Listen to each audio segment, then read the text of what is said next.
RC. Today we're just going to wrap up the series here on the BH Z302 132 scale toy RC short course truck. Just going to go over quick. You got some cones and extra foam tires that aren't here in the video. You got your charge cable, you got a ramp, you got a radio. First off, the truck itself, the body had some tire rubs, so I took some Lexan scissors and trimmed the areas. Not a big deal. This is pretty much a clone of the ECX Kickflip or the Beatbox, and the body here has a weird mounting system.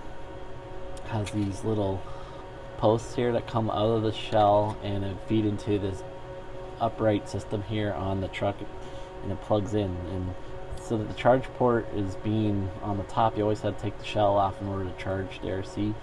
So I find that kind of a fail, because I believe the ECX have the charge port on the bottom of the RC, and taking this on and off is just going to make it easier and easier for this shell to come off. It's a charging cable. I think it took about 20 minutes to charge, and you got about 8-10 minutes of run time. On a floor, on the low rate, this ran quite well. High rates it tend to spin. I never got a chance to take it outside on asphalt or concrete, but I imagine you can get better traction, so the high rate will work better, but inside it didn't work for me. I wouldn't use this on a carpet.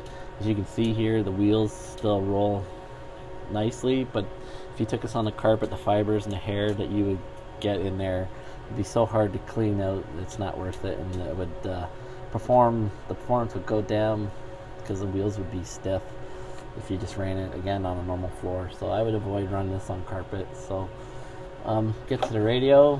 It's a little bit cheap in feel, and it's got the charge port on if you want to go that way, but I did like how the trigger was, and it felt good with an adult hand. Sometimes these toy grade RCs have problems with that.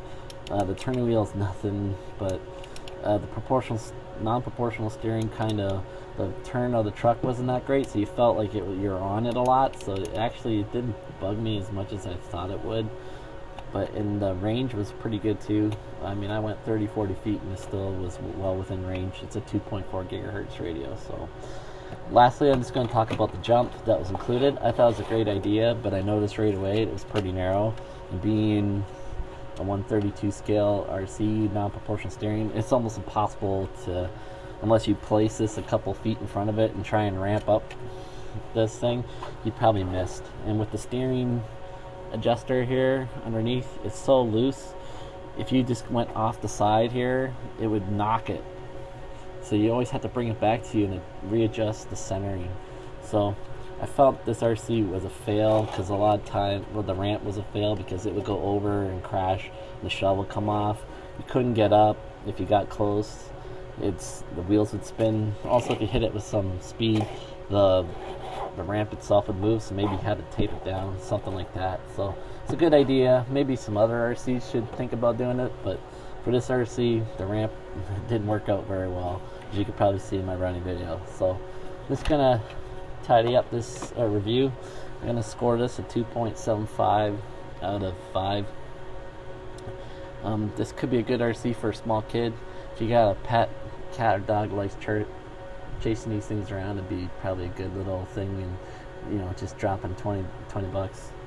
It's a pretty decent value for that. Other than that, I wouldn't really recommend this for anything. It's not a well-performing RC. If you want to jump it or anything, race it on an indoor track or something like that. So it is what it is. Just a small little recreational RC, and maybe you can have fun with it outside in the summer, and you run it inside in the winter time.